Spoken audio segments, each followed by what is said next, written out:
araña, paciente y silenciosa. Una araña, paciente y silenciosa, vi en el pequeño promontorio en que sola se hallaba. Vi cómo para explorar el vasto espacio circundante lanzaba, uno tras otro, filamentos, filamentos, filamentos de sí misma. Y tú, alma mía, ahí donde te encuentras, circundada, apartada, en inmensurables océanos de espacio, meditando, aventurándote, arrojándote, buscando sin cesar las esferas para conectarlas, hasta que se tienda el puente que precisas, hasta que el ancla dúctil quede asida, hasta que la telaraña que tú emites prenda en algún sitio. Oh, alma mía. Buenas tardes, bienvenidas, bienvenidos. Antes de nada quisiera agradecer al Festival Eñe, a la Fábrica y también a la Fundación Loewe por reunir tres voces poéticas tan singulares, tan valiosas y tan distintas también como son las de Manuel Vilas, María Gómez Lara y Hugo Mujica. Tres poetas además que vivieron en Estados Unidos, con lo cual tienen una experiencia de esa realidad americana que vislumbra Walt Whitman y casi crea. Quisiera también dar las gracias a Ginés García Millán, que va a ser la cuarta voz que va a acompañarnos, deleitándonos con la lectura de algunos extractos o pasajes de Walt Whitman, de Hojas de hierba, que han seleccionado previamente los poetas.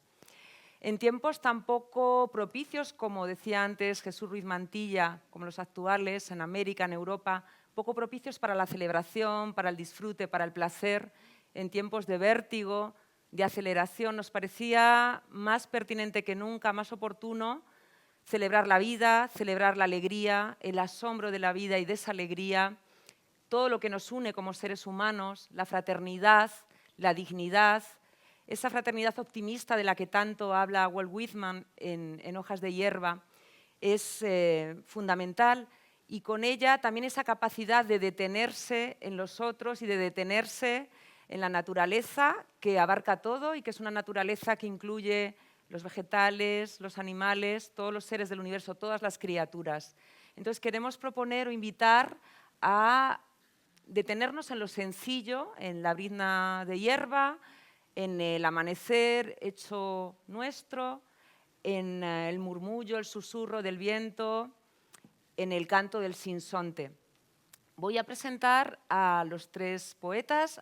Manuel Vilas es poeta y es narrador, publicó en 2018 la novela Ordesa, que ha sido reconocida, leída, valorada, una de las lecturas, digamos, fundamentales de los últimos años en narrativa.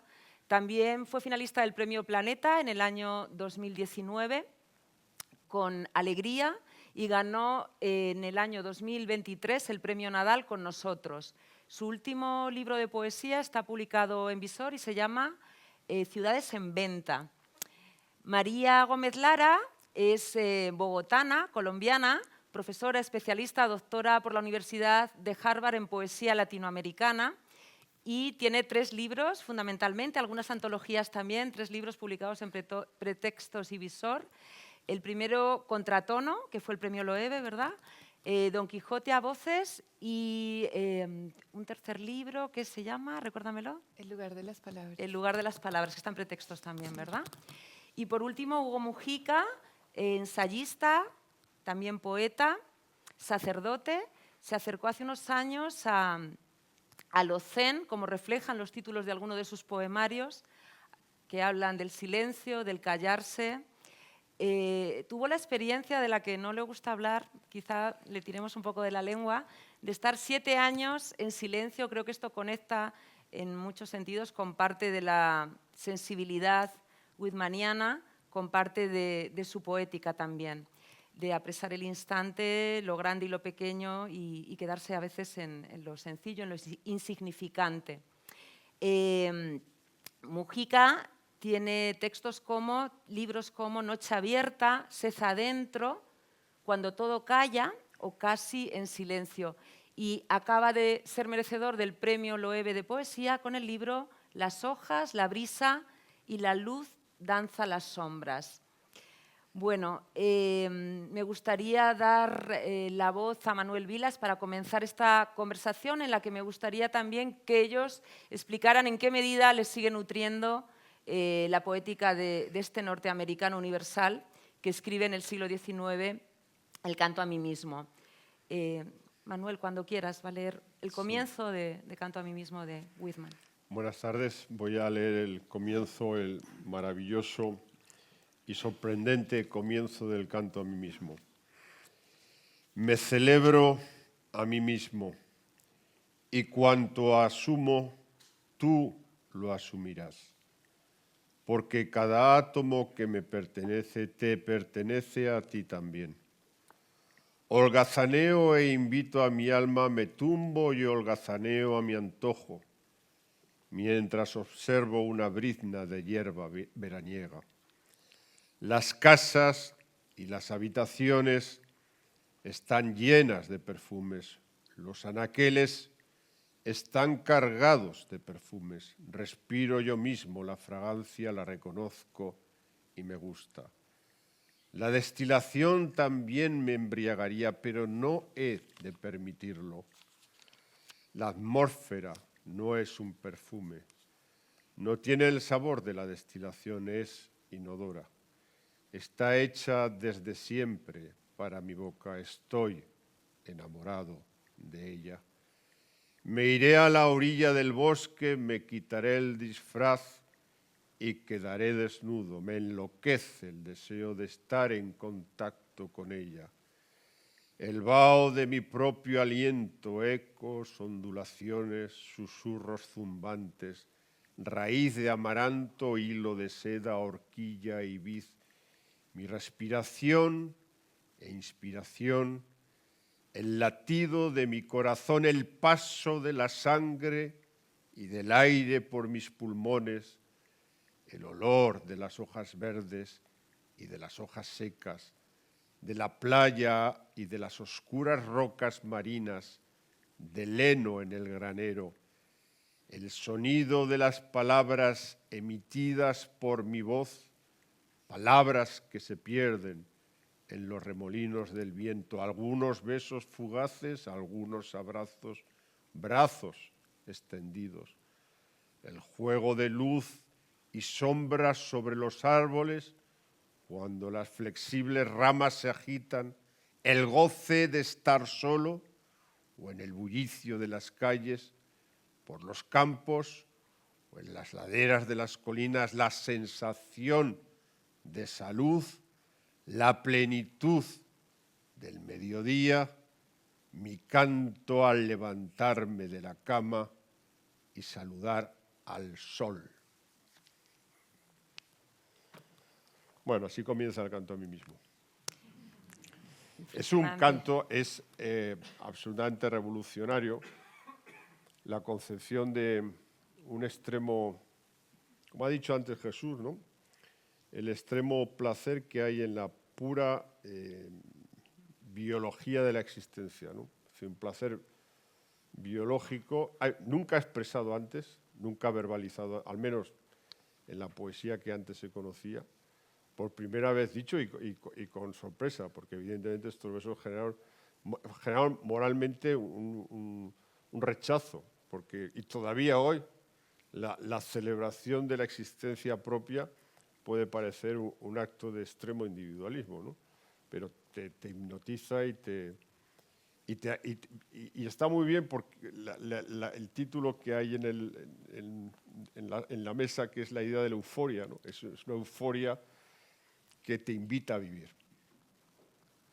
Whitman es una invitación a la vida. A la vida.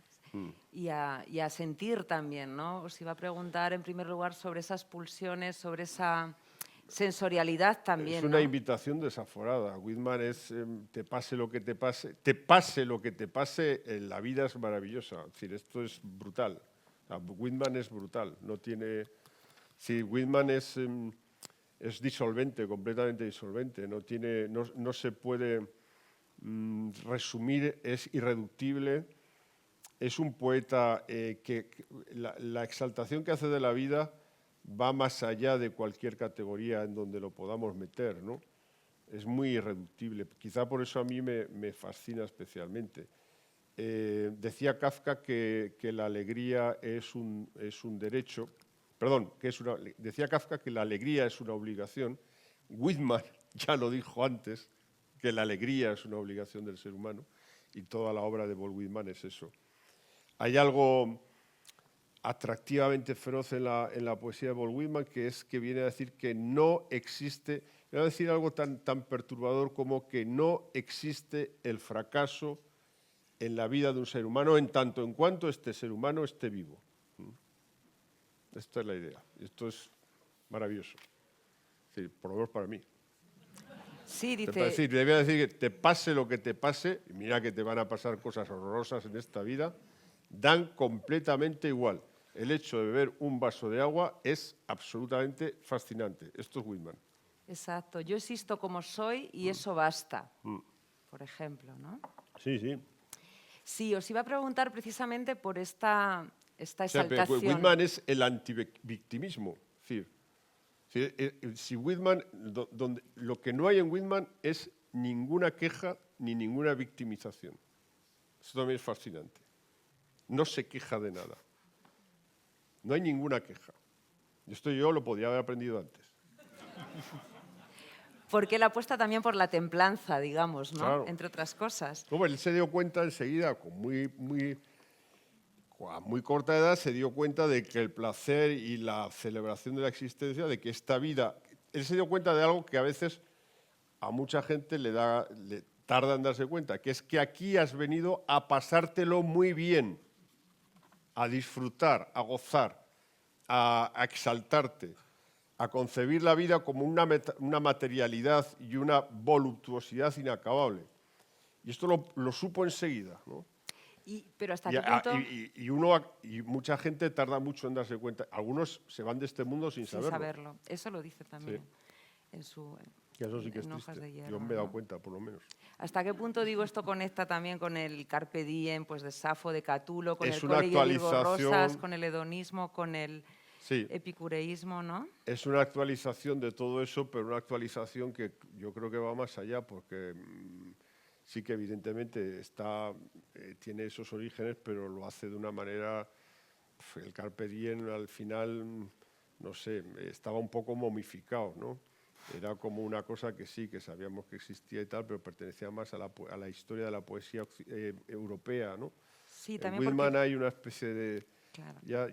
Hay una cosa en Whitman que es fascinante, que es el antiacademicismo. Whitman es el poeta, no tiene formación literaria. Whitman jamás no ha ido a ningún sitio. No, es una especie de Adán, es adánico. Es decir, no tiene ninguna tradición poética. De hecho, él inventa... De hecho, una de las cosas fascinantes de Whitman es que, como aparece como una fuerza de la naturaleza en la literatura y en la poesía, no tiene tradición poética reconocible y encima es americano, por tanto no es heredero de la tradición poética europea. Y eso le lleva, en mi opinión, a inventar el verso libre, claro. No tenía, es decir, no tenía ninguna... no tenía que reverenciar ninguna tradición literaria y menos todavía ningún academicismo imperante. Pues eso es el poeta más antiacadémico que he leído yo en mi vida. Sí, incluso rechaza, ¿no? Lo dice en varios momentos, esa tradición europea Claro. vieja, anquilosada, para renovar con frescura, ¿no? Y yo quería hablar de las sensaciones, ¿no? Como decía, la observación tan importante para los poetas, ¿no? La observación detenida, la contemplación reflexiva, pero también otras capacidades sensoriales, los 5 sentidos, o 7, según Nazaret Castellanos, la neurocientífica dice últimamente, entran en juego en la poesía y en la concepción poética y del mundo, de la realidad de Whitman, porque ayer hablaba con Manuel, que es verdad que es una tradición plenamente realista, nada simbólica, él rechaza la fantasía, incluso la imaginación, ¿no? Y se apega a esa pura realidad vivida y encarnada. Dice, somos naturaleza. Entonces, escuchar, oler, sentir tocar, palpar, gustar, experimentar las pasiones. Dicen, hoy, dice Whitman, no haré otra cosa que escuchar, por ejemplo, ¿no? ¿Hasta qué punto hoy día, en la poesía y en la vida, en la realidad, hemos olvidado ese cuerpo, ese goce del cuerpo que es también espíritu, porque son A y en vez de la misma cosa, de la misma hoja, y también ese espíritu al aire libre? Whitman dice todo el tiempo, escribo al aire libre, cuando vuelve a rehacer el prefacio ya casi con 70 y muchos años, dice, esto lo estoy escribiendo mientras el viento me está acariciando la cara y veo la luz de esta manera. ¿Hasta qué punto es importante rescatar esta parte sensorial, que es también espiritual de Whitman, en este vértigo del presente, en esta aceleración? Y quería saber si pensáis que Whitman realmente nos invita a ese detenernos y en qué medida creéis que vuestra poesía, vuestra propia poesía, está imbuida de esa ralentización y de esa sensorialidad, si encontráis paralelismos en lo que escribís. No sé, María o Hugo. ¿Yo? Sí. Bueno, pues muchísimas gracias y gracias a ustedes por estar aquí, gracias a el Teatro de la Abadía, la Fundación Loewe, el Festival Eñe. Para mí es un honor y un privilegio compartir con Hugo Mujica, con Manuel Vilas. De verdad, muchísimas gracias. Gracias también por esas lecturas excelentes de los poemas. Qué maravilla que estés aquí para leernos los poemas. Pues mira, esto de la sensorialidad en Whitman es lo que a mí más me gusta de Whitman. Es decir, al leerlo yo siento que se puede tocar con las palabras. A mí me gusta mucho Eugenio Montejo, el poeta venezolano, que habla de eso, de que las palabras nacen por el tacto y que se puede tocar con las palabras. Entonces, al leer a Whitman, yo escucho esos versos que son como una cascada, ¿no? Que es un verso libre, pero no solamente libre, sino desbordado, sin ningún tipo de límites. Y también está desbordado en el sonido, es decir, en la materialidad de las palabras, en que son unos poemas que dan ganas de leer en voz alta y de quedarte como escuchando el canto de esas palabras.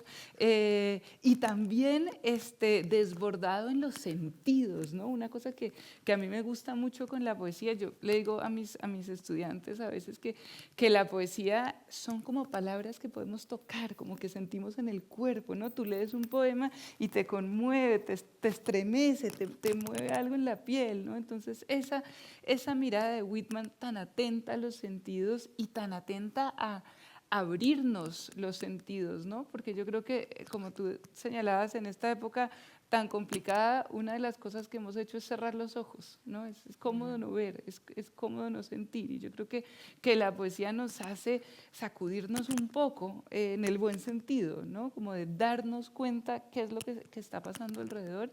Y eso que tú preguntabas de cómo eso pueda tener que ver con nuestra poesía, pues no sé, a mí me obsesiona el cuerpo, me obsesiona escribir desde el cuerpo, con el cuerpo, escribir con la piel, con la sensación, ¿no? Digamos, no, me gusta que la poesía se mueva en lo intelectual, por supuesto, pero también en lo sensorial, de recordarnos que estamos aquí en el mundo con un cuerpo, y eso es lo que más me gusta de Whitman. La idea de gozo, de Jouissance, que dice el Sixu, ¿no? La escritura del cuerpo.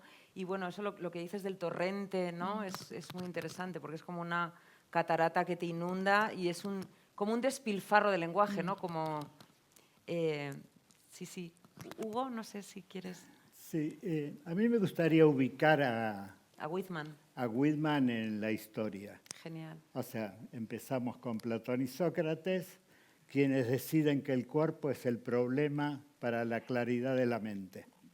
Se organiza el plan racional y los sentimientos obnubilan la claridad y el cuerpo es el lugar del caos. Por lo tanto, Occidente avanza con una cabeza que va a terminar siendo la inteligencia artificial, que es cabeza sin cuerpo.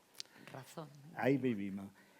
Con los románticos, Shelley se hace una pregunta muy interesante cuando ya eso está triunfando. Y dice, ¿está viva la vida? Pregunta eso. O sea, se está funcionando, pero no viviendo. Yo leí, o sea, I Sing and Celebrate Myself, era una mantra mía los 10 años que viví en Nueva York, de los 60 a los 70. Después dejé a Whitman y agarro otros poetas. pero nunca dejé a Nietzsche. Nietzsche y él son contemporáneos y ambos toman muchísimo de Emerson. Me interesa porque Sartre dice que Nietzsche, cuando introduce el cuerpo en la filosofía, empieza la modernidad. Y yo diría lo mismo de Whitman. Whitman lo introduce de una forma muy impresionante. El primer libro de él no tiene nombre, tiene W, y hay una foto de él un poco tirando a sexy en la tapa. O sea, pone su cuerpo como portada de su poesía. Y desde ahí empieza a valorizarse la sensibilidad, empieza a tener cabida.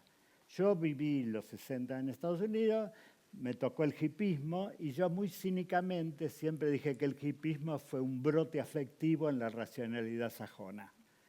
Bueno, yo diría que la incorporación del cuerpo en Whitman fue esa revolución.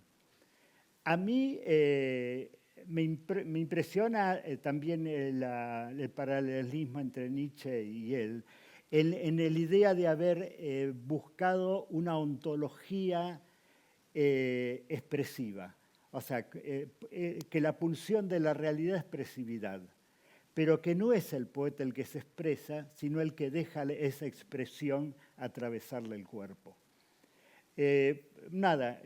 A mí la grandeza de él me parece el rescate del cuerpo, porque Occidente nunca había tenido cuerpo, pero debo decir que cotidianamente tampoco seguimos teniéndolo.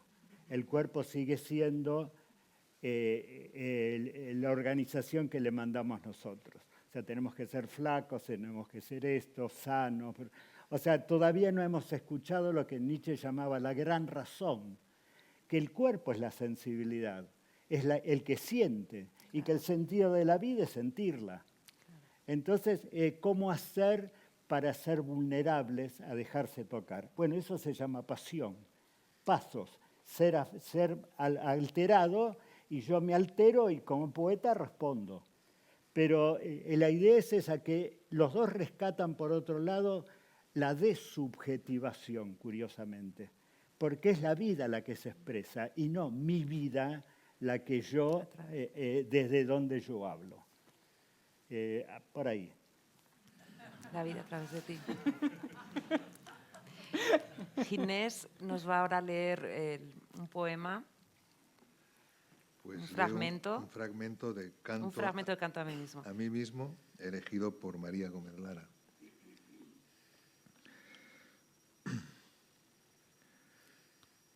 El pasado y el presente se marchitan. Los he llenado y los he vaciado. Y ahora lleno el siguiente redil, el futuro. Tú, el que me escucha ahí arriba, ¿qué tienes que confiarme? Mírame a la cara mientras apago las luces de la tarde. Sé sincero, no te oye nadie más y yo solo me quedaré un minuto. ¿Me contradigo? Muy bien, pues me contradigo. Soy enorme, contengo multitudes. Me concentro en los que están cerca y aguardo en el umbral. ¿Quién ha acabado lo que tenía que hacer hoy? ¿Quién terminará antes de cenar? ¿Quién quiere pasear conmigo? ¿Hablarás antes de que me vaya? ¿O lo harás cuando ya sea demasiado tarde?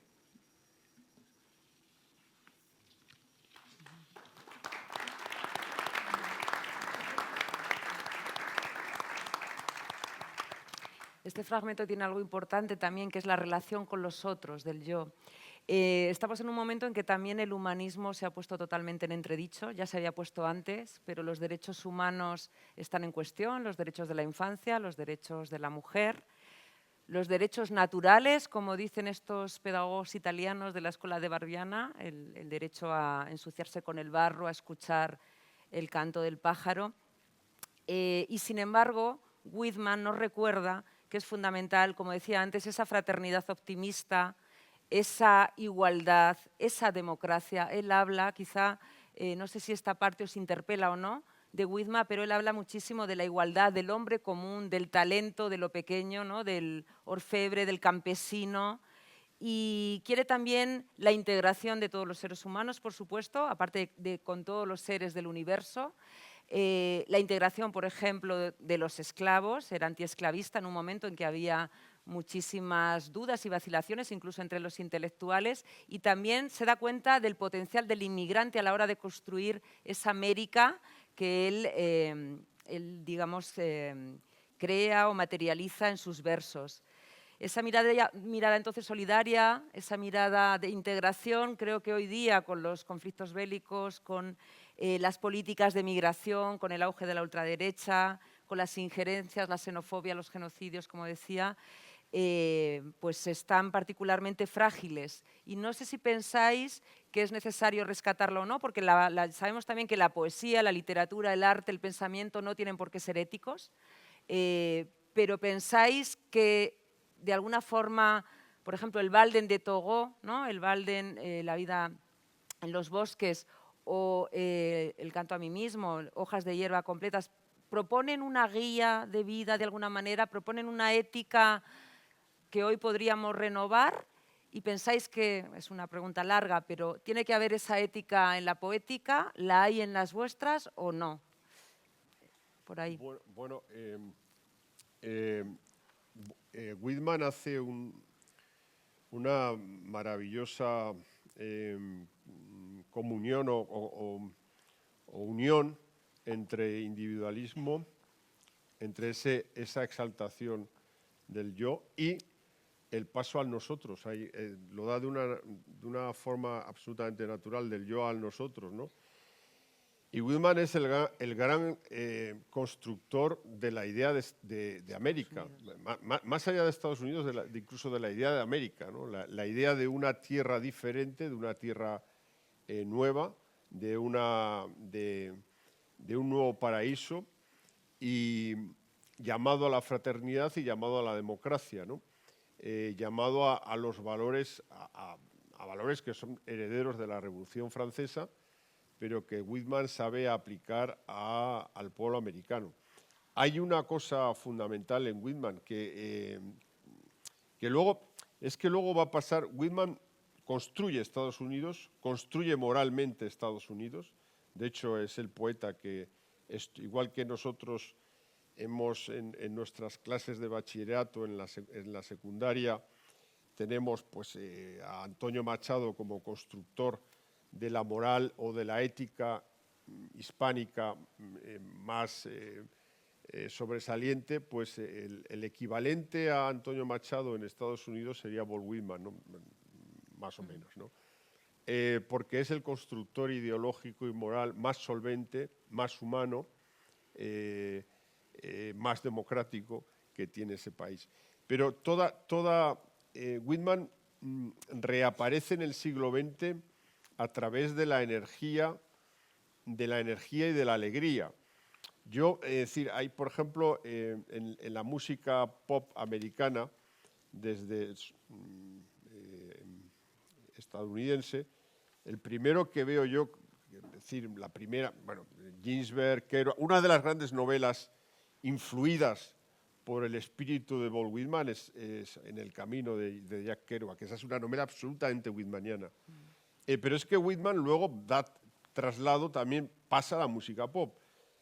Buddy Guthrie, cuando escribe This Land is Your Land, el gran himno de la izquierda americana, de la fraternidad americana, eso es puro Walt Whitman. Es decir, Buddy Guthrie, el gran cantante americano, heredaba, y él lo heredaba como protesta, porque la música de Buddy Guthrie era una música de izquierdas, y era un cantante, lo que aquí llamaríamos un cantante protesta, Buddy Guthrie, y es absolutamente whitmaniano.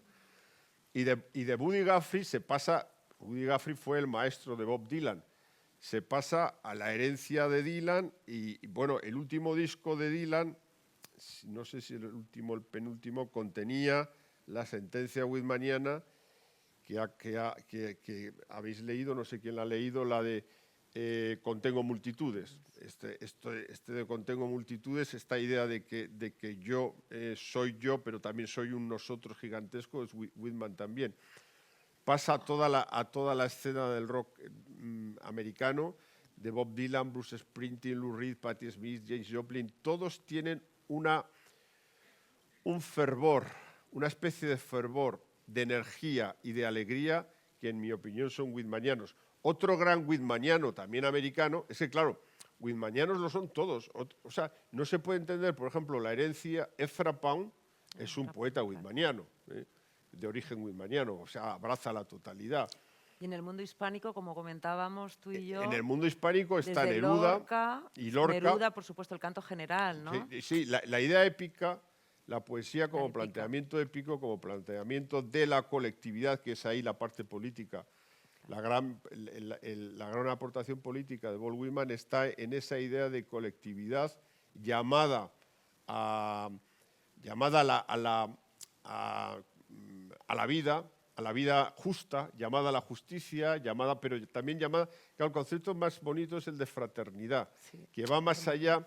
Claro, el concepto de fraternidad y de democracia en Whitman no son exactamente traducibles, ni fraternidad ni democracia de Whitman se pueden traducir, se puede hacer una traducción política, no, es difícil buscarle una equivalencia política, porque son conceptos muy poéticos y más muy humanos, ¿no? Más humanistas. Son muy más humanistas. Sí es verdad que, bueno, pues la palabra democracia es la palabra democracia y la palabra fraternidad es la palabra fraternidad.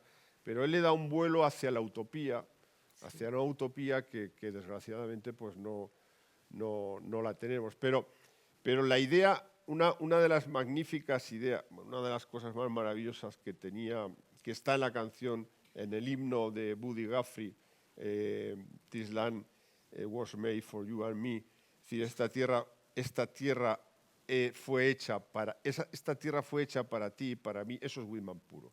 Es decir, Whitman pensaba que americano era todo aquel que estaba allí para hacer algo, lo que fuese. Sí, o sea, ¿Él desciende de ingleses y holandeses? Daba igual. Que construye. Daba igual. O sea, la idea de Whitman es la inmigración pura. Podría, desde un punto de vista político, el paralelismo podría hacerse hoy como la emigración pura y dura. Es decir, este país lo está construyendo la gente que viene de donde sea. Aquí todo el mundo puede venir.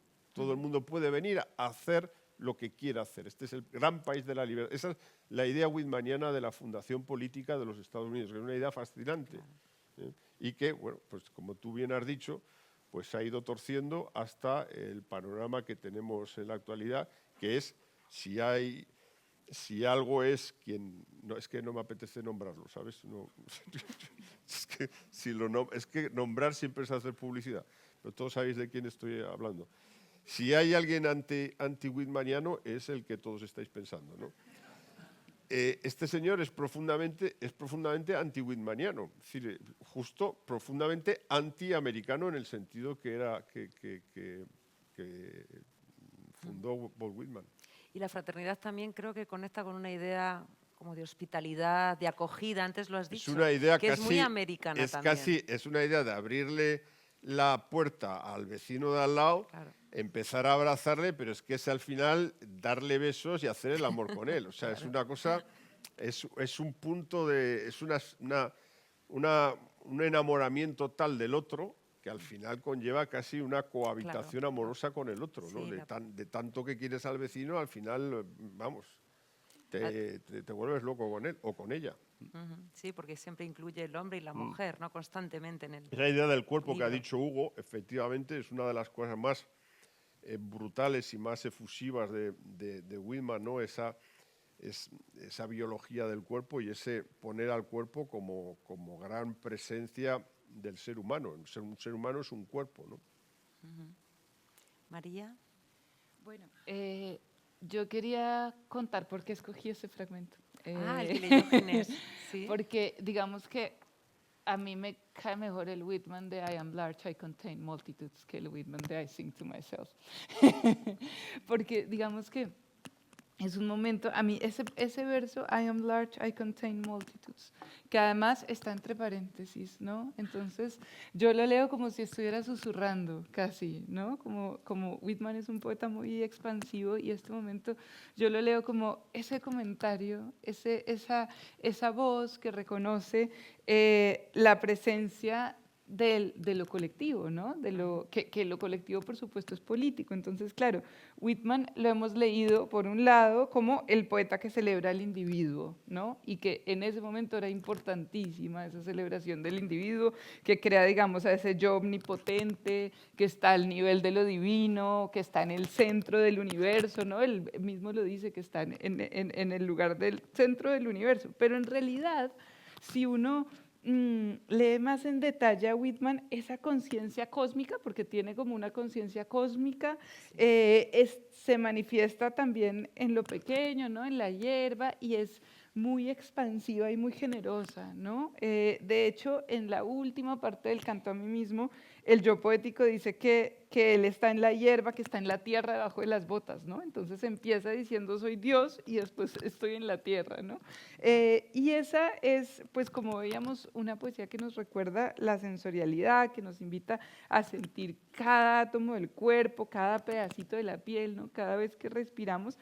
Y esos versos son los que se leen con el tacto, ¿no? Entonces él salta de una escala a otra, en eso me recuerda también a T.S. Eliot, ¿no? Como esos grandes saltos de escala y que de pronto dice, I believe that a leaf of grass is no less than the journey work of the stars, ¿no? Entonces está en la escala de la hierba y después las estrellas, y es como el mismo camino, el de la hierba y el de las estrellas. El universo y la hormiga de antes. Y de la Ginés. hormiga, exacto. Entonces, y ahí está ese Whitman que me mueve y que me conmueve tanto, ¿no? Porque ahí él está viendo esas multitudes que contienen su voz, y las multitudes no son todas las personas, y eso también, digamos, un poeta que cuando nació no se había abolido todavía la esclavitud en Estados Unidos, Claro. desde, digamos, una perspectiva antirracista, Antiesclavista, sí. exacto, decir que en ese momento se diera cuenta de que todos los seres humanos somos personas, que las mujeres somos personas,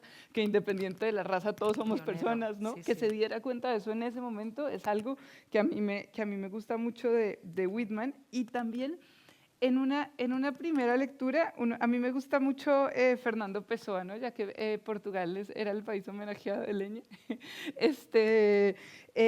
Y uno podría pensar en una primera lectura que Whitman es como lo opuesto a Pessoa, ¿no? Porque, digamos, Álvaro de Campos empieza Tabacaría diciendo no soy nada, nunca seré nada, no puedo querer ser nada, además de eso tengo en mí todos los sueños del mundo, ¿no? A mí me encanta, es uno de mis poemas preferidos ese. Y uno pensaría que en principio ese es el opuesto completo de I Sing to Myself, ¿no? Lo que pasa es que al final se van confundiendo, ¿no? Al final ese I sing to myself se vuelve I contain multitudes. Entonces ahí digamos que ese canto se va ampliando y también esa alegría como que nos va abrazando a todas y a todos, ¿no? Y entonces es en esa parte en que Whitman ya contiene multitudes, ya es como Pessoa, y también ahí yo me lo imaginé como esa voz poblada de voces, como el maestro de los heterónimos, ¿no? Como de repente este poeta, que es la exaltación del yo, tiene una multitud de heterónimos que están escribiendo desde él, y esos heterónimos somos nosotros, somos los lectores y las lectoras que estamos leyéndolo, ¿no? Entonces a mí me gusta también ese Whitman que reconoce su contradicción, que dice, pues me contradigo, ¿no? Me parece muy, muy humano eso de reconocer su contradicción. Y claro, como tú decías, en estos tiempos tan complicados que estamos viviendo, yo sí celebro a ese poeta generoso, empático, ¿no? Que puede ser tantos poetas al tiempo, que puede sentir en su piel el dolor de los demás, porque él en un momento dice eso, que puede sentir en su cuerpo el dolor del otro, que contiene el universo y que con las palabras nos contagia de esa alegría que es como tan múltiple, expansiva, incluyente, cósmica. Entonces yo escogí ese fragmento porque quería traer ese Whitman también hoy, me parece que es como el que más necesitamos. El de I Sing to Myself igual lo necesitamos un poquito menos hoy. Perdón, ¿puedo? Sí, por supuesto. Que lo que ha dicho, Pessoa era muy whitmaniano, ¿eh? Claro, de hecho tiene la El oda an- Walt Whitman sí, por también. ejemplo. Sí, sí, por supuesto. Sí, Yo veo mucha... A mí persona me fascina muchísimo también y siempre me ha parecido que había una conexión honda entre los dos. Está muy bien que lo hayas recordado. En relación a lo del cuerpo, bueno, creo en la carne y en los apetitos, ¿no? A lo que decían Hugo y cito a Whitman, y en relación a lo cósmico, esa expansión universal que puede resultar ególatra, todos los objetos del universo convergen y manan hacia mí perennemente. Todos me traen un mensaje y debo descifrarlo, pero al mismo tiempo la empatía con el otro, como decía María, cuando dice yo soy vulgar, común, cercano, fácil, ¿no? Y se pone en la piel de los otros. Hugo, por favor. No, creo que la pregunta básica era la relación entre ética y estética. Eso es, y poética, sí, que no siempre van de la mano, claro. Primero que nosotros vivimos en un nihilismo de la queja, ¿no? Entonces miramos otras épocas. El proyecto de Walt Whitman fracasó. Digo, y Bob Dylan, Ginsberg, todo eso cantan precisamente lo que no se realizó de eso, ¿no? Digo, Howl es el alarido de una juventud en donde todo eso fue negado. La América que canta Whitman, cuando Whitman muere todavía despreciaba a los negros y a los extranjeros. Pero de todas maneras, en cuanto a la ética, yo defiendo mucho que la estética es su propia ética. O sea, una obra de arte cuando acontece, trae ella su expresividad, su regla interna y también su irradiación. En esa irradiación estaría, y no me gustaría decir, pero estaría la ética. Porque si no seguimos con la idea de la razón, porque la ética no es el concepto de lo bueno en lo racional, que viene a través del caballo de Troya de la religión. Pero yo creo que la ética no tiene que necesitar justificarse ante otra cosa que sí misma. Porque precisamente la obra de arte es aquello que se concibe en sí mismo, claro, que no viene desde ningún lugar ni va a ningún lugar. En la bella imagen, lo sin por qué ni para qué, ¿no? El puro existir, el milagro. Y yo creo que esa es la apuesta. Y después desde ahí pasará algo. Esa es la fe que uno tiene en lo desconocido. Pero yo reivindico la singularidad estética. Claro, ya que el lenguaje lo contenga todo, ¿no? Y que la propia obra de arte es autónoma. Lo que pasa es que autónoma, sí. Yo estaba pensando pues, en esta idea de Todorov de si la barbarie, sabemos que se puede volver a repetir sí, constantemente, y él dice se puede domesticar. Se está repitiendo claro, se repite. Se puede domesticar, al menos suavizar con el lenguaje, con el arte, con la belleza, con el pensamiento. Erradicarla sabemos que no, pero quizá advertir, alertar, pero quizás si se hace eso, la poesía acaba siendo política y a veces panfletaria. Entonces, efectivamente, el lenguaje, yo también estoy de acuerdo que se justifica en sí mismo. Lo que pasa es que a veces se puede llegar más allá, ¿no? Y creo que Whitman consigue ese llegar más allá, ¿no? Ese tocar la fibra.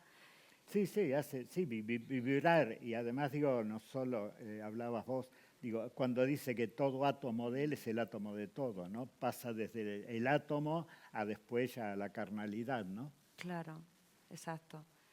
Ginés, si nos quieres, por favor, leer la parte que escogió Hugo Mujica del canto a mí mismo es también, ¿verdad? Canto a mí mismo. He oído lo que hablaban los que estaban hablando. Él habla del principio y del fin. Pero no hablo del principio ni del fin. Nunca hubo más comienzo que ahora, ni más juventud o vejez que hay ahora. Y nunca habrá más perfección que hay ahora, ni más cielo ni infierno que hay ahora. Anhelo, anhelo, anhelo, siempre el anhelo procreador del mundo. De lo borroso surgen opuestos iguales, siempre sustancia e incremento, siempre un tejido de identidad, siempre distinción, siempre un linaje de vida. Elaborar no vale. Sabios e iletrados saben que es así. Seguros como lo más seguro, enhiestos como cortados a plomo, bien atados, reforzados en las vigas, fuertes como un toro, afectuosos, altaneros, eléctricos. Aquí estamos, este misterio. Y yo. Clara y dulce es mi alma. Y claro y dulce es todo lo que no es mi alma. Si falta uno, faltan los dos. Y lo que no se ve, se prueba por lo que se ve, hasta que deja de verse y así es a su vez probado. Mostrando lo mejor y separándolo de lo peor, cada generación ofende a los demás, conociendo la perfecta propiedad y equilibrio de las cosas, mientras polemizan, guardo silencio y voy a bañarme y a admirarme. Bienvenido, cada uno de mis órganos y atributos, y los de todo hombre bueno y limpio. Ni una pulgada, ni la parte más ínfima de una pulgada es despreciable, y ninguna ha de ser menos conocida que el resto. Me siento satisfecho. Veo, bailo, río, canto, mientras Dios se vuelve amoroso compañero de cama y duerme a mi lado toda la noche, y muy junto al despuntar el día, y me deja canastas cubiertas de paños blancos que llenan la casa con su abundancia. He de postergar mi aceptación y mi conciencia y gritar a mis ojos para que dejen de mirar camino abajo y arriba y sin dilación cuenten y calculen al céntimo los exactos contenidos de una y los exactos contenidos de dos. ¿Y qué va primero?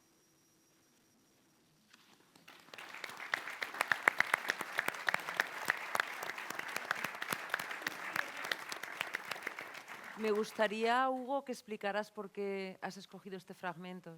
Si Se me ocurrió, ¿Cómo? No lo escuché. pero puedo explicarlo igual. ¿Qué dijo? No, la escuchaba ahora también. No, a mí lo que me interesa es ese juego, esa máscara que tiene él de sujeto. Porque después constantemente se está deconstruyendo y pasa a ser algo cósmico. A mí me gusta eso, porque también en ese momento histórico empieza el pluralismo. Entonces él se divide en... Él es ese que citamos varias veces ahora. Cuando dice que me contradigo, claro que me contradigo, sí, soy multitudes. Pero empieza un yo que es múltiple, ¿no? Todas las máscaras famosas. Pero a mí me gusta rescatar eso, lo cósmico de él. Porque desde ahí va a salir también la deconstrucción del sujeto. Porque acá siempre sigue apareciendo la idea de que es desde él que habla. No, y estudiado bien a fondo, creo que él está rescatando que él es voz de, pero no hay o sea, yo en este momento no estoy yo atrás mío y hablo, yo soy hablando, no hay alguien atrás queda el residuo que después se vuelve memoria. Pero él pone en funcionamiento esa idea cósmica de todos somos portavoces de todas las voces y cuerpo de todos los cuerpos. Claro, y polifónica, ¿no? Sí, no, y conflictiva también, porque la polifonía es también Sí, claro, restrictiva. la heteroglosia. No, lo caótico también aparece en él. Claro, me hiciste pensar, bueno, en un tema distinto, pero en la poeta modernista Delmira Agustini, que conozco bien, y cómo ella crea también diferentes voces, ¿no? Desde las que hablar. Sí, hablas de máscara y sin embargo creo que Whitman está también lejos del artificio. Es verdad que son, digamos... Perdón, pero la máscara no es un artificio, Claro, es lo único que tenemos. Sí. Y sí, por empezar estamos dentro de un lenguaje, etcétera, determinados gestos, Sí, máscara y dentro de todo eso tenemos que ir generando, según la situación en la que estamos, respuestas.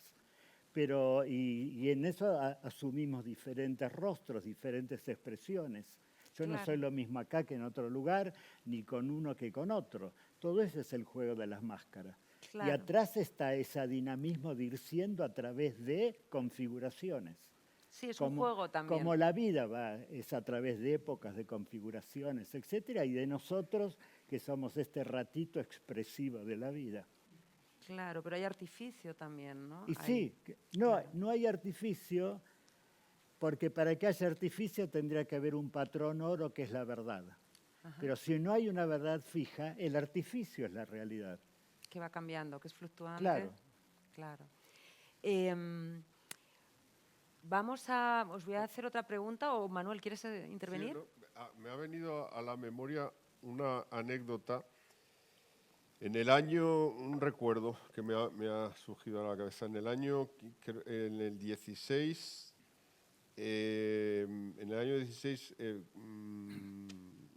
poco antes de las elecciones, sería en octubre del 16, las elecciones que ganó el 9 de octubre del 16, el que no voy a nombrar. En octubre del 16, la escritora Ana Merino y yo estábamos en Estados Unidos y estábamos por la zona de Camden y llamamos antes a la casa museo de Walt Whitman.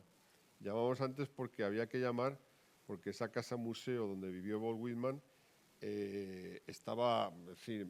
estaba abierta todos los días, había que llamar y concertar la visita. Y llamamos y concertamos la visita y fuimos al día siguiente y allí no apareció ni Dios, no apareció nadie. O sea, y de repente estábamos ahí esperando, ya desesperados, que no venía nadie, y aparece un homeless, pero un homeless elegante, vestido con un abrigo, no sé, parecía de calidad, un abrigo muy, muy bonito. A mí me llamó la atención lo bonito que era el abrigo, con colores y tal, un tipo alto y bien parecido, pero obviamente venía de la calle, ¿no? Y entonces nos empezó a preguntar qué hacíamos ahí esperando en esa casa, ¿no? Y le dijimos que queríamos ver la casa de Walt Whitman. Entonces el tipo nos preguntó que si Walt Whitman era chino. Y nosotros le dijimos que no era chino, que era el gran poeta americano y tal. Y entonces nos preguntó me preguntó a mí que si yo era chino. A Ana no, a mí me preguntó, o sea, Ana no la debió ver china, pero a mí me preguntó que si yo era chino. Yo me quedé alucinado, digo, o sea, mira que me han preguntado cosas de esta vida, pero que si era chino, no. Y entonces el tipo se marchó y dijo, no lo digo esto por la significación política, dijo que él iba a votar a Donald Trump para que echara a todos los chinos de Estados Unidos. Y iba con el carro, o sea, era un auténtico, en fin, ¿cómo explicar? Auténtico americano.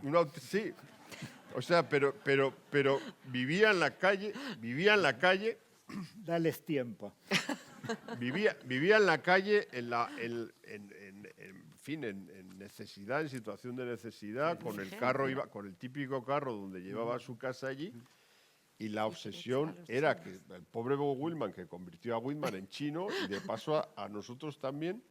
Y luego el final de la anécdota es que nos confesó a quién iba a votar y que ese era, al quien iba a votar era el que iba a echar a los chinos ahí. Imagino que a Walt Whitman también lo iba a echar, claro, como chino.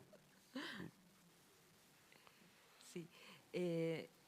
Otro eje vertebrador que yo percibo, que me parece ver en Whitman, es frente a esa, digamos, frivolidad o banalidad del consumo de los tiempos de hoy, el rescate no solo de las sensaciones, de lo sensorial, sino de las emociones.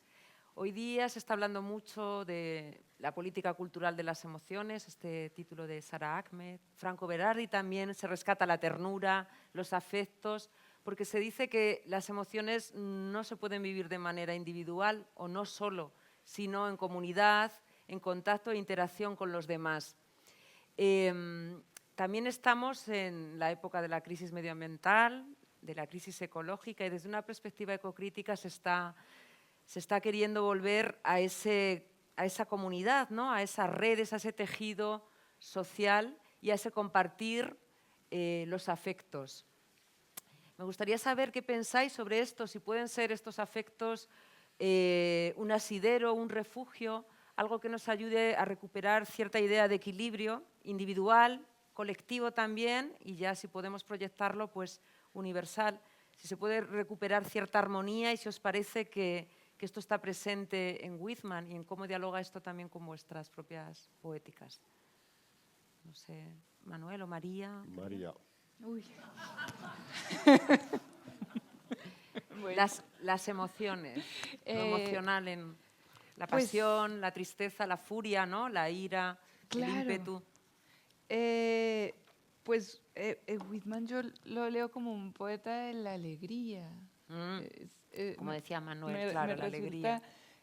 un poeta que encarna, ahí sí nunca mejor dicho, la alegría, ¿no? Y entonces también eso va en contra como del lugar común de que la poesía es triste y tal, que muchas veces realmente la poesía, mucha de la poesía que a mí me conmueve mucho es muy triste, pero Whitman es un poeta que rescata la alegría y más allá de eso yo creo que, o por lo menos hay 1000 maneras posibles de leer poesía, ¿no? Cada una lee poesía como le parece, pero para mí la poesía que más me llega es la que me conmueve, la que nos conmueve, ¿no? Y digamos, Perturba, de claro, alguna y nos forma. sacude algo, nos remueve algo, no tiene que ser necesariamente algo agradable, ¿no? Pero no nos deja indiferentes. Te hace pensar también, te deja reflexionando además de moverte el cuerpo, ¿no? Exacto, exacto. Y esa es, y muchas veces tal vez yo estoy un poco obsesionada con el sonido de las palabras.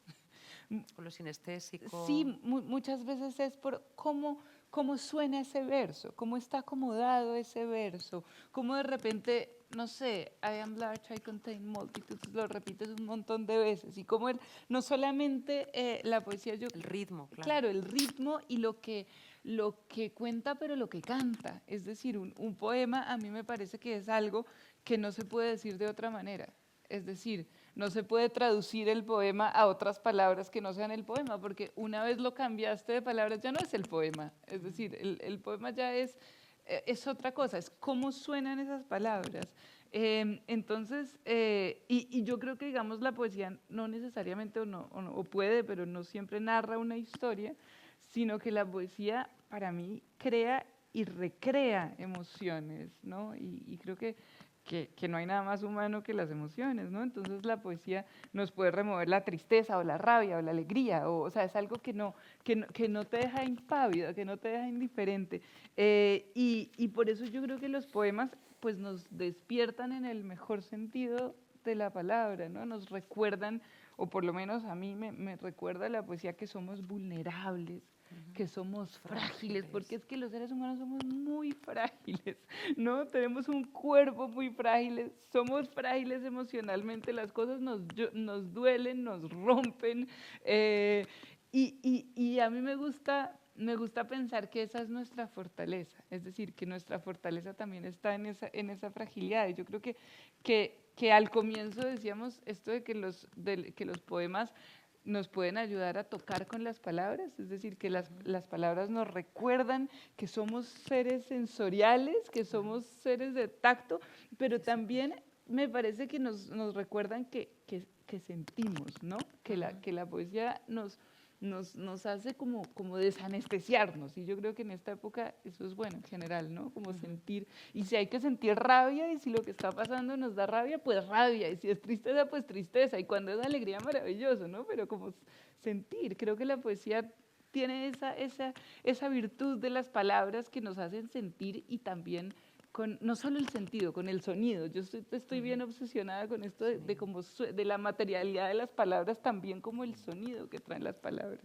Y ser un revulsivo también, como dices, ¿no? Porque a veces Sí. te incomoda también, Claro. pero lo que te incomoda de alguna forma te hace moverte también. Hugo. No, creo que todo esto que vos decís de lo que se empieza a prestar atención ahora de la vincularidad sí, y todo empieza eso, a prestigiar. en lo que se está prestando atención es la retirada radical del cuerpo, detrás de la pantalla, detrás de la comunicación, que no hace falta moverse, salir ni para trabajar, etc. Es muy marcado como el cuerpo se va retirando de lo social. Y Pero ya hay una reacción a eso, yo creo. Sí, sí, por eso A ese digo, individualismo. por eso lo que pasa es lo quiero llevar a la síntesis de todos estos puntos, ¿no? Yo creo que lo que se busca de recuperar es la pasividad. Nosotros vivimos en una condena hacia la proyección, la acción, el trabajo. O sea, la realización de hoy es el trabajo. Si mi novia o mi novio se encuentra un trabajo mejor, me deja. Porque digo, la realización no está más ahora en la familia, en eso. Pero yo creo que recuperar la pasividad en el sentido de recuperar la sensibilidad. O sea, cuando yo nací, yo no me hablaba, pero yo ya empecé a sentir la vida. Y la vida, yo cuando estuve ahora durante el COVID, me fui a vivir al río con un amigo. Mi amigo para mí es cuerpo. Este amigo se recibió de arquitecto, se compró una bicicleta y fue 7 años a pedalear todo Medio Oriente. Volvió, se agarró una novia, la invitó a la luna de miel, 2 años a recorrer toda África en bicicleta. Obviamente volvió y ella se fue con una moto. Pero me quedó una cosa, íbamos subiendo una montaña y como había sol yo llevaba una gorra en la mano, y me dijo, no lleves en la mano, porque si nos caemos, la mano sabe antes, ¿no? Y es el cuerpo el que sabe. Nosotros hemos privilegiado la intuición como lo mejor que tenemos, pero la intuición no es la mente, la intuición es el cuerpo. La mente después desarrolla la intuición. Pero cuando yo digo recuperar la pasividad, que es una mala palabra para nosotros, digo, ser pasivo es ser dejado, no obrar, no actuar. Sí. Pero la pasividad es que yo me hago pasible de ser afectado. Y desde ahí, de nuevo, la vida me estaba antes que yo. Es lo que yo recupero de Whitman también, que recupera eso de que uno es vivido. No vive la propia vida, sino le da forma a la vida. O sea, yo tengo un poema que juego con algo de que el escritor, el poeta, lo que sea, es aquel que escucha lo que la vida le cuenta a sí mismo de lo que ella aprende viviéndolo, ¿no? Digo, ahí estaría, por ahí anda. Tiene que ver también con la meditación, ¿no? Con, no sé, digo, sí, la meditación es una predisposición. El quedarte en... Sí, la meditación en nada es... La meditación es muy simple, digo, voy a desmitificarla. Todas las mañanas yo barro la cabeza del polvo de muerto de las palabras del día anterior. Digo, es empezar el intento de empezar desde cero constantemente, de retomar lo naciente y no lo nacido ya proyectado.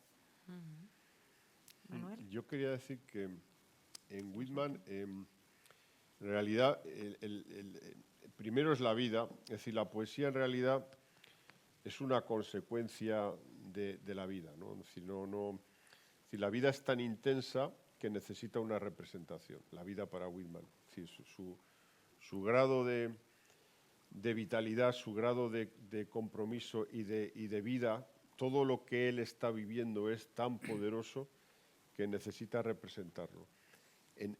Por tanto, es primero la vida y como excrescencia de la vida aparece la poesía, pero en realidad lo que Whitman está arañando constantemente es ponerte delante la inmensidad de la vida.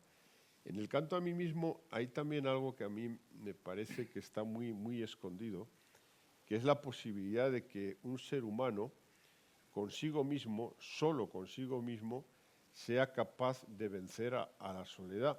Porque, es decir, es sorprendente que estando uno solo pueda no estar solo, ¿no?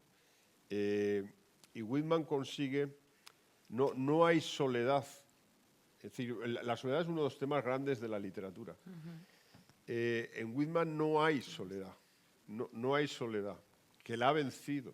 La ha vencido desde una humildad profunda, que es simplemente nada, verle el sol, sentirse vivo, sentir su cuerpo.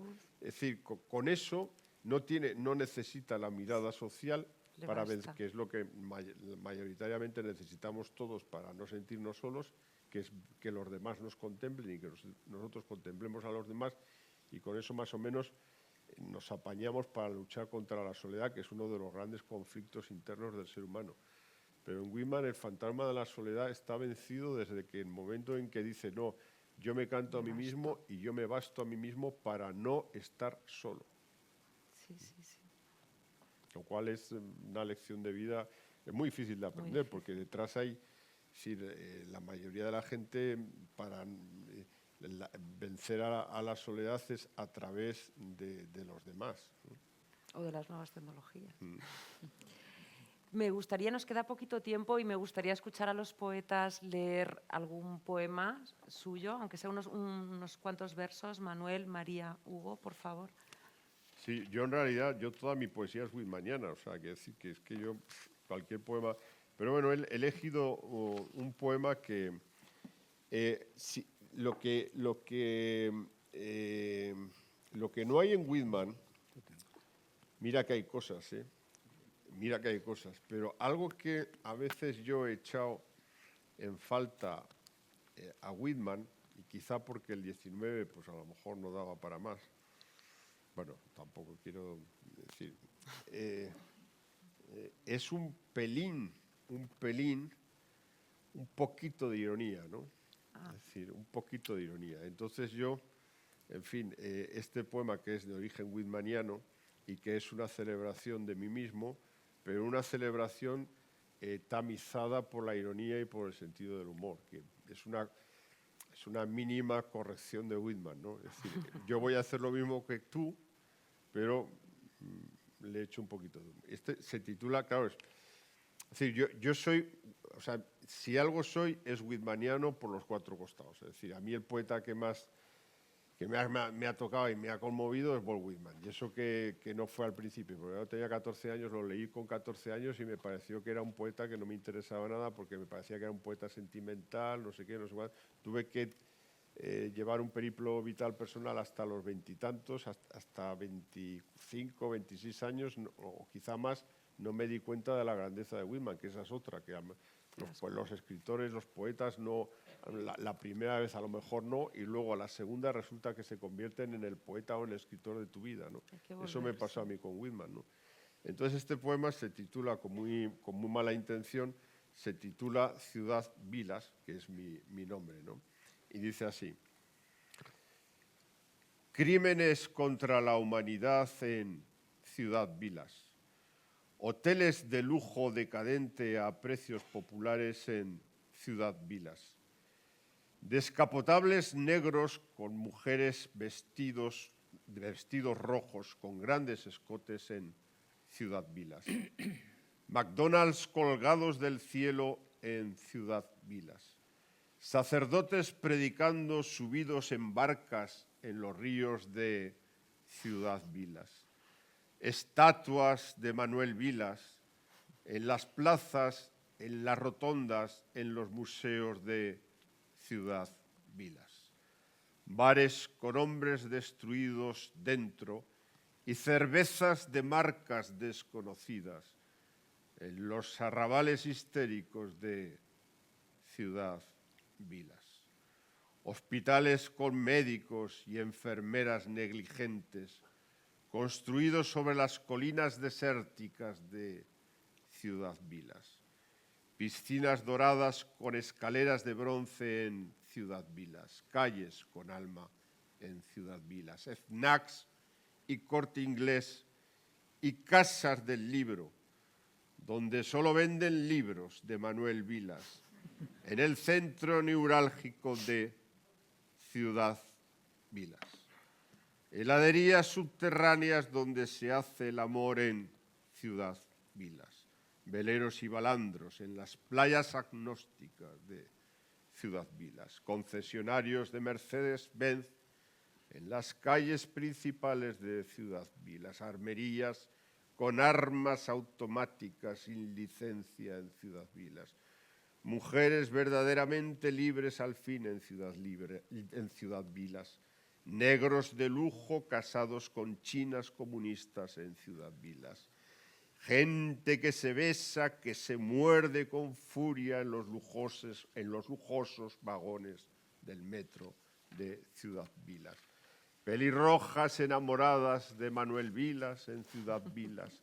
Estatuas neoclásicas con el rostro del padre de Manuel Vilas en los jardines infantiles de Ciudad Vilas. La primavera es una época de tormentas radiantes en Ciudad Vilas, novios de 20 años besándose en las avenidas de Ciudad Vilas. Alegría sin fin en Ciudad Vilas, pasiones que devoran toda forma de civilización en Ciudad Vilas. El conde de Montecristo y Madame Bovary se casaron y viven felices en un apartamento del centro en Ciudad Vilas. Jimi Hendrix da un concierto todas las noches de verano en el gran auditorio al aire libre en Ciudad Vilas.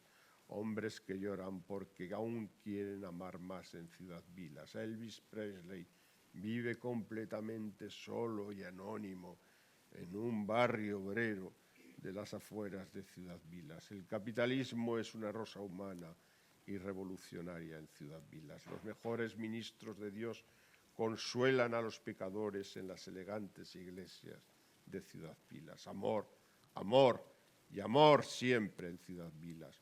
Hombres y mujeres que no creéis en nada, pero sin embargo estáis enamorados, os esperamos a todos en Ciudad Vilas.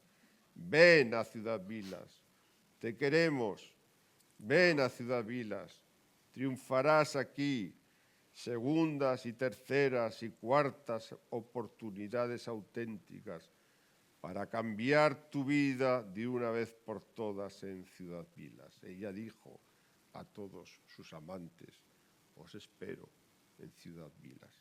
Él dijo a sus chicas, nos casaremos en Ciudad Vilas. Bienvenido a Ciudad Vilas, bienvenido a la ciudad del amor.